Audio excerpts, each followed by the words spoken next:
What is this channel? Well, I suppose it's kind of whatever I want it to be. And today, I feel like reflecting on my experience here so far in India, or Kerala, for the last week. And to do that, I'm going to ride my motorbike around because that often inspires me. I see things and I think, oh damn, remember that? So today, we're going to do a bit of a moto vlog and I'm just going to talk about stuff. Hey little dude, this is the most fucking gnarly little puppy. Look at all this energy. God, I wish I had that. Anyway, time to scoot. Let's roll. So yeah, this is not my main channel. This is my second channel. I hate the phrase shits and gigs, but it's really what I do on Xenonymous. Xenonymous is pretty highly refined and curated. They're kind of like the best videos I can make. And Xenonymous is just like, you know, I like to have fun making videos too. So that's what we're doing today. So we're in Munnar, which I probably just pronounced wrong. Not as bad as Americans saying Kerala though, so I'll give myself that concession. But yeah, Munnar's pretty dope. It's funny, like I was reading a bunch of Reddit threads, and people were saying, oh, don't come up on a 125cc scooter. It's not powerful enough. I was like, fuck it, I'm gonna give it a crack. And so we came, so I'm like 90 kilos, and I don't know, with my partner and all my baggage, not my emotional baggage, but rather my physical baggage, probably amounted to like 200 kilos on the scooter. And it performed absolutely fine. So it's all good. Everyone's alive. We made it. I did just drop some padding for that phone holder. Oh well. Should I go back and get it? Nah, she'll be right. Okay.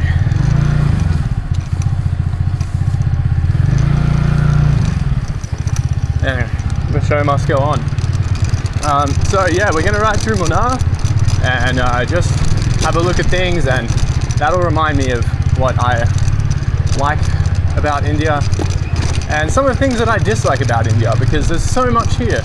There is so much in this country, and for that reason, there's so much to like and so much to dislike. So here we go, some things that I like about India. It's almost like it can be both, just depending on what mood you're in, because everything is an adventure. Just, you know, you see like a viewpoint on Google Maps and you think to yourself, oh, that'd be really lovely to go to sunset. And then you go to that viewpoint on Google Maps and it's not fucking there. It's like, whoever runs Google Maps in India is just chilling. They have the easiest job. Even like our hotels and stuff that we've been booking, maybe it's because they're like really cheap ones, like 1,000 rupees a night, relatively cheap. It's about 20 Australian dollars. Or maybe like, what, 16 US? Yeah, they just always have a different, like they've got one address on booking.com and then another address on Google. And it's like, why don't you just have the same address? I don't know, it's just like little things like this are just, everything is kind of a thing. You know, it's not just as simple as you rock up, you pay, you're good to go. But that's part of the fun. So that's something that I really like, and I also really dislike at times, because sometimes I just want to fucking chill out. I just want to get to my hotel and lie down. But other times it's really entertaining and quite funny, because it turns out to be an adventure and who knows where you'll go. Yeah, anyway, other things. The animals all over the place. They're fucking awesome. It's really cool to just see like cats and dogs everywhere. They're like fun little NPCs to interact with. And yeah, I don't know, they're just like a little Easter egg a lot of the time. Like that cute little dog outside the front of the hotel was really nice. All the beeping as well is something really interesting. Like, because in the West, or in Australia at least anyway, you, when you beep, it's like, hey, get the fuck out of my way. And it's quite an offensive thing to do. But when you beep here, it's almost quite a polite thing to do, because you are like, hey, I'm in your way, make sure I can get through please, or at least that's my interpretation of it. And so we rented a scooter for a little bit in Kochi, and it didn't have a horn, and I found driving to be quite difficult because you have to be like really assertive and really aggressive on the road. So it's certainly difficult without a horn, so I'm definitely glad to have another one now. We absolutely overpaid for this scooter. We paid like 1,000 rupees a day for it. You know, God knows why exactly. In Kochi, it was just really difficult to find a scooter, you know, so we knew we were getting ripped off a few hundred rupees a day, but we were like, oh fuck it, we just can't be bothered because we called a few places, and I don't know, it was just really difficult. So yeah, when you get ripped off in India, a lot of the time it's like you're getting ripped off like $2 or $3. So it's nothing like completely ridiculous. It's not like you're getting ripped off hundreds of dollars like in a Western country. However, on I think like our second or third day in Varkala, which we really liked, there was this dude who was doing like spiritual rituals and things like this on the beach, and he ushered us over and he was like, come sit down. And you know, I kind of knew in the back of my mind it was going to cost some money, but that's the difficulty with this spiritual stuff. Like, you don't want to commodify it, you want to have a genuine experience, and he fucking got us. And at the end of the ritual, it's something where you like communicate with the dead people in your life. And so I did the communication, so did my partner, and then right at the end he was like, 2,000, you 2,000, you 2,000. And we were like, oh, no way, like you've done 2,000 people? Like we're number 2,000 that you've done? That's so crazy. And he was like, no, 2,000 rupees. So he was asking us for 4,000 rupees.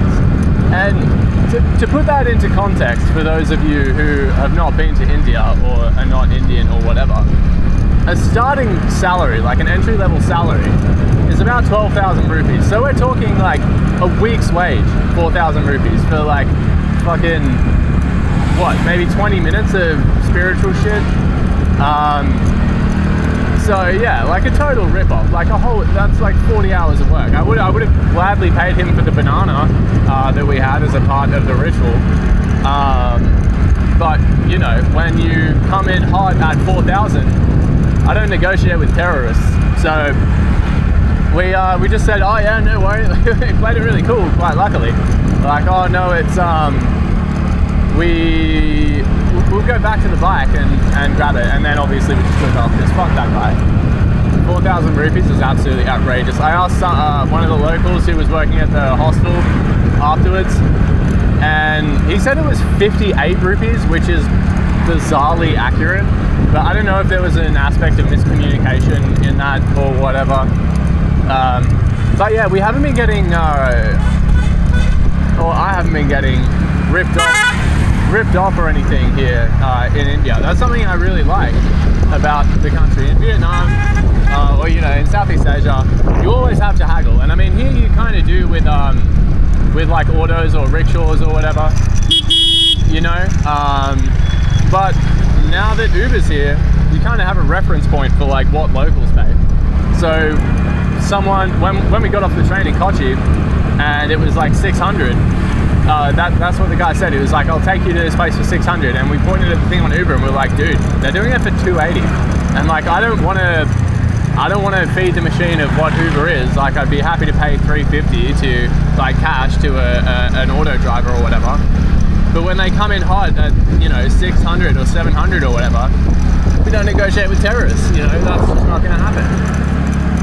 So I really like that Uber is here as well for that kind of like reference point. That's quite nice.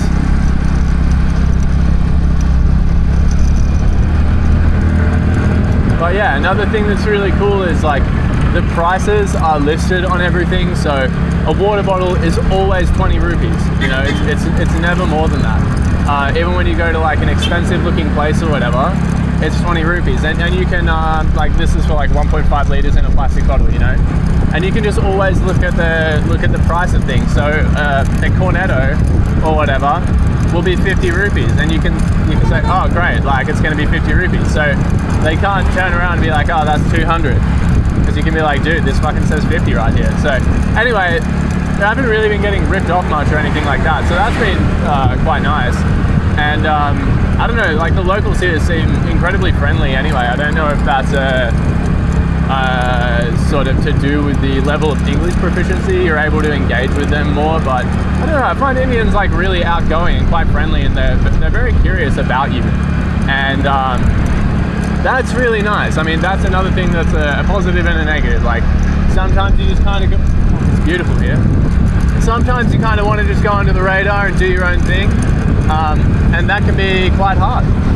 But you know, other times when you're feeling energetic and social and you're up for it, it's great because the adventure just finds you.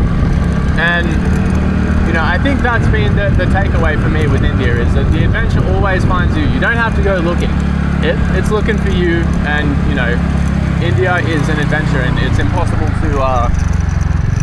It's not sterile, and not from what I've experienced anyway. Anyway, so yeah, this is Munnar.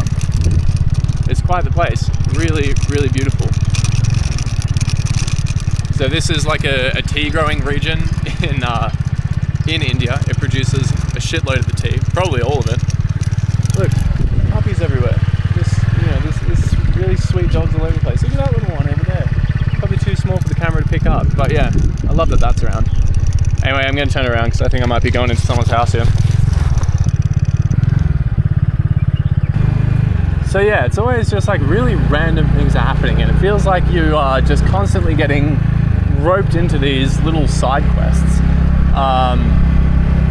Something that is fantastic about India is obviously like there's so many regions. It's massive. It's basically like the size of Australia, except there's not a massive fucking desert of nothing in the middle. It's actually full of stuff, and full of stuff that has its own story, its own history, its own culture, and that's visible in the people and the architecture today. And it's very interesting. You know, like this is an ancient culture, and there's remnants of that all over the place, and it's fascinating to see that sort of merge with the modern world.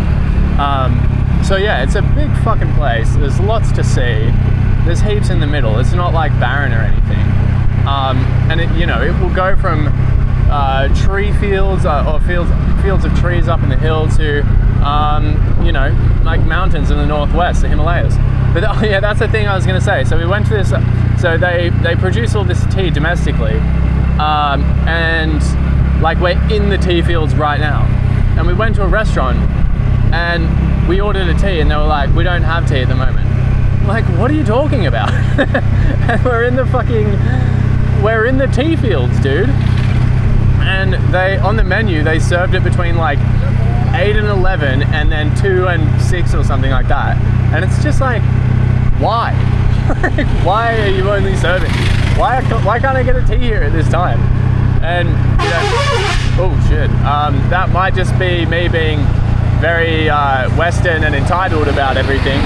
But I mean, like, we are in the tea growing region of India, and we went to a place and like they stopped making the tea for 4 hours. I don't know, it's just really weird. But there's always a thing like that. You want to get a tea? Be prepared to fuck around for 45 minutes. Like it's not going to be easy. And I don't know, that's what my experience here has been a lot of the time. So you want to go do something, and you know, it takes you like way longer than you would expect it to, basically. It's almost like this adventure traffic. There's these people that you have to fuck with, NPCs and side quests. You know, you got to go get the sword before you can get the elixir. You got to go, like when I got this scooter, it was the number from, or not this scooter, but the one before. My the guy in the hostel, he had or the hotel or whatever, he had a number. So I was like, great, I called that, and it was like, oh, I don't have it available now, but it'll be available at 7:30. And so I call him back at 7:45, and I'm like, hey dude, because he said he was going to drop the scooter off. And I was like, you still going to drop off the scooter? And he said like, oh, I don't have the scooter, I'm going to transfer you. I'm like, what the fuck, what are you talking about? And so then I start getting a call at the exact same time. And I'm like, okay, I guess this is me being transferred. I got to go pick this call up. And so he was like, yeah, he was like, okay, I can't drop the scooter off to you because it's at this other place. So you have to come to this other hostel to come and get it. So anyway, it took basically all night. I didn't get home until like 9 o'clock, and I had to go to this random part of town to pick this scooter up. But maybe I was just spoiled in Vakala because it was so easy. Like, there was a number for a scooter. We called it. They came like within 5 minutes. It was 600 a day, and there was no fuck around, you know, whatsoever. But the fuck around is sort of part of it, I think. You know, like it kind of. But you really need to be in the mood for it. And sometimes when you want to chill, it can be kind of challenging.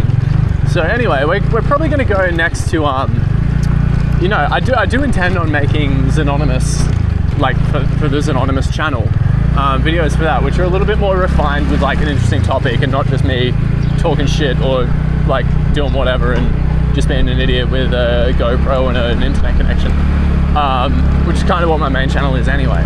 But yeah, there's so much interesting stuff. But the thing is, like, India's massive and you have to go there. So I will be going out of my way in the next week or so to make some interesting content, which should be quite cool. And then, yeah, what else have I thought about with content? Yeah, there's like so much content and interesting things in different places, but it's all really, really far apart. So yeah, I really look forward to making that content. We're probably gonna, like, Mara, my partner, she really just wants to kind of like, she's been fucking working her ass off for like a long time in healthcare, in understaffed hospitals in Melbourne, and she's really tired, so she just wants to kind of chill. Like when we get to Goa, we're just gonna kind of chill for a while. I'll probably get bored, and that's fine because it means I can fly off and do my own thing and you know, make an interesting video for Xenonymous. And I really hope that, I don't know, like my audience is all Melbourne based, and I've kind of accidentally made it about politics. That was never really the intention, but it got political, which things have a habit of doing these days. I just kind of wanted to like walk around and talk about suburbs and like history and shit. But yeah, like a political part became an element of that. And that's fine, but I don't want to curate an audience that is like expecting regular content that's of a political nature, because so yes yeah, okay, thank you. I'm not sure what that was about, but I usually never am. So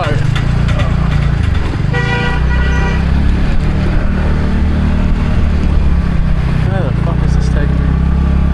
See, every time I use Google Maps to go back to my hotel, it takes me a different way.